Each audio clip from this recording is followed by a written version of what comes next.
Comic book writer, editor, and publisher Stan Lee has passed away. He was 95. Born Stanley Martin Lieber on December 28, 1922, he grew up in Washington Heights. His father, a Romanian immigrant, was a dress cutter.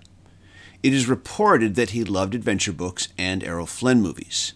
He graduated from DeWitt Clinton High School and joined the WPA Federal Theater Project, where he appeared in a few stage shows. I have often wondered if his sense of showmanship that played such a big part in the success of Marvel Comics didn't start with his involvement in these theater productions. But I guess that's something I'll never know. In my lifetime, I have had a somewhat varying and complicated opinion regarding Stan Lee.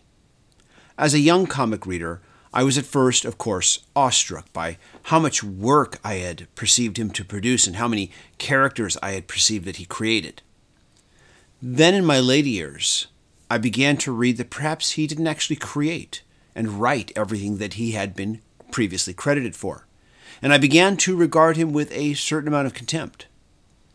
Then when the internet age occurred, I began to learn more about this individual and began to realize that perhaps he wasn't quite the villain that I had previously made him out to be, and that he was instead, like a lot of us, complicated and far from perfect.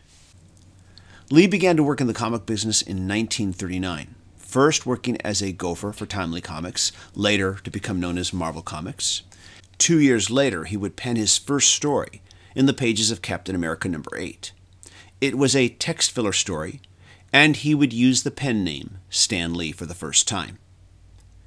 In the documentary Comic Book Confidential, Stan Lee recounts how prior to Spider-Man and the Fantastic Four, and with the beginning of Marvel Comics, that he was feeling burnt out on the whole comic book industry.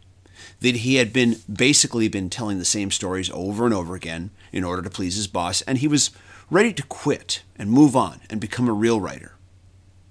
This is when his wife told him, well, since you're going to quit, why don't you do some of these comic stories the way you always felt they should be done?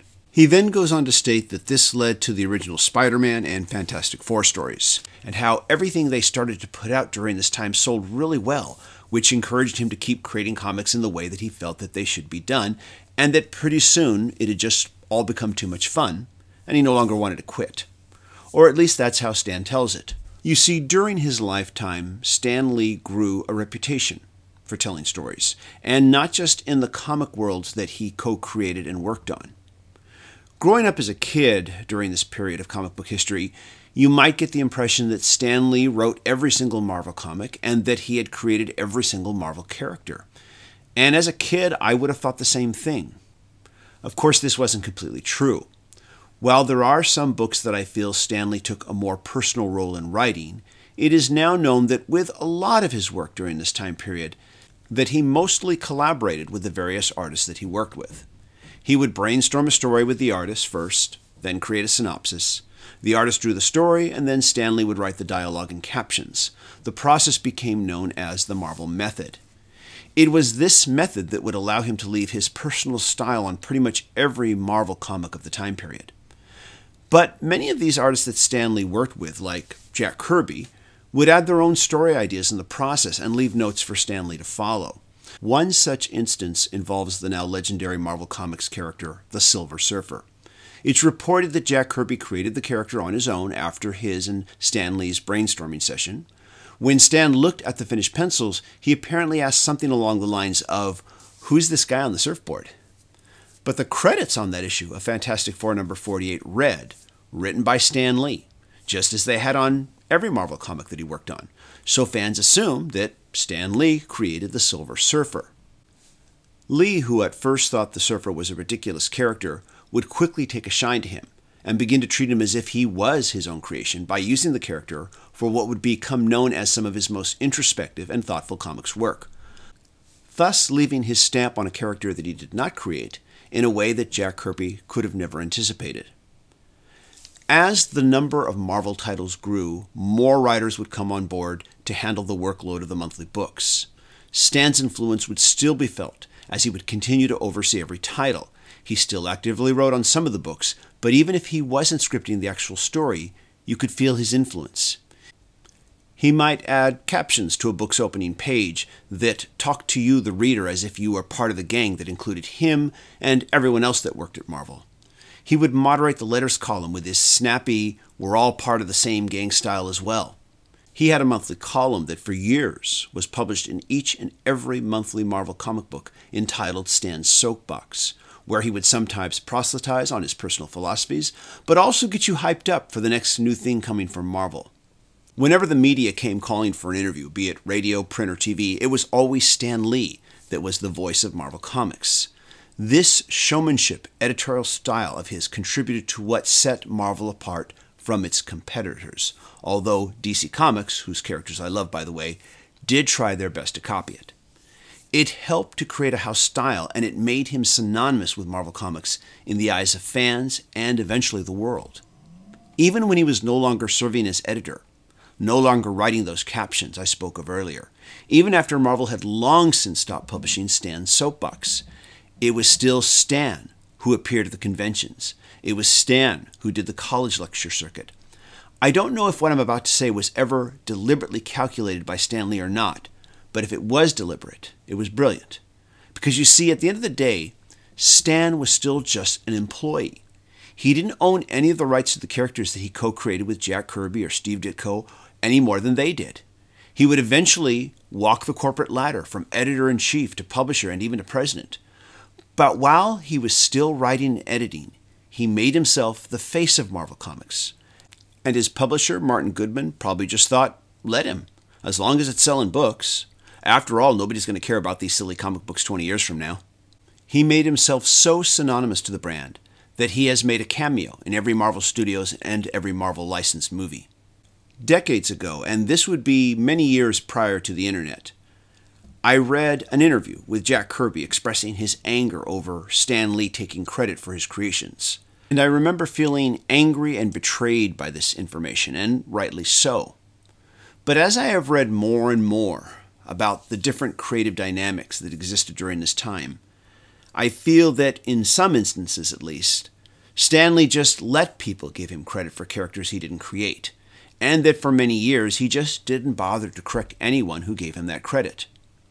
This is also deplorable behavior, but unlike someone like Bob Kane, who never gave Bill Finger credit for Batman until the very end of his life, and that would be long after Bill Finger had passed away, Stan Lee, to his credit, would later correct this sin and start publicly correcting anyone in the media who might refer to him as the creator of Spider-Man or the Fantastic Four, etc.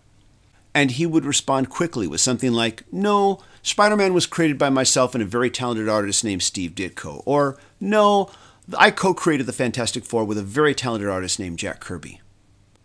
After this change in behavior, I began to wonder if Stan Lee came clean on all of this because of a growing backlash from within the comics press and fandom, or if he just became a bigger man and realized that he needed to come clean with all of it.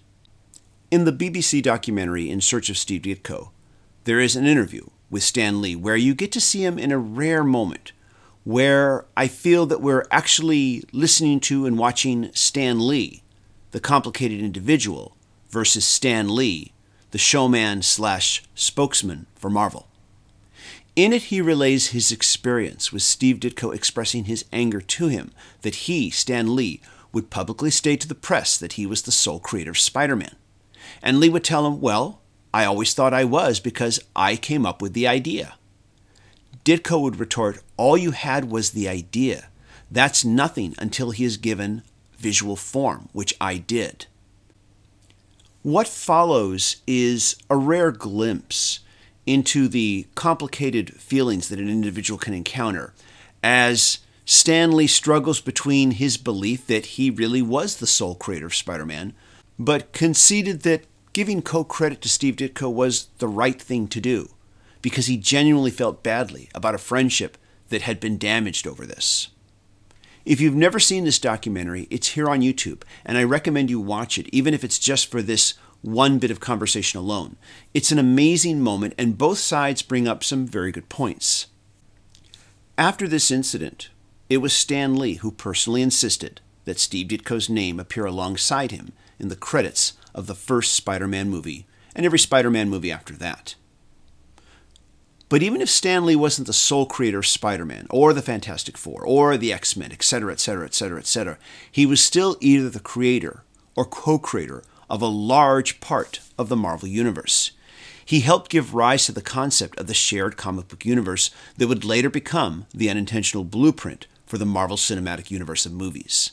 He took part in revoking the shackles of the Comics Code Authority and stretching the boundaries of what kinds of stories comic writers could tell, and in doing so, he helped give birth to one of the most influential and rebellious decades in comic book history. And he has also stayed relevant/cool to younger comic fans, striking a blow to the ageism that still mostly dominates our culture and media. The true history of the comics medium is still working itself out from decades of hyperbole. Many years ago, I might have thought that history might vilify Stan Lee. I don't think that now. I think instead that comic book history will look at him as a complex person who, while not always perfect, still made a massive contribution to the comics medium, a contribution whose influence is still being felt to this day, and that I suspect will continue to influence for decades to come. This is TJR. Please share your thoughts in the comments, and I want to thank you for watching. Bye-bye.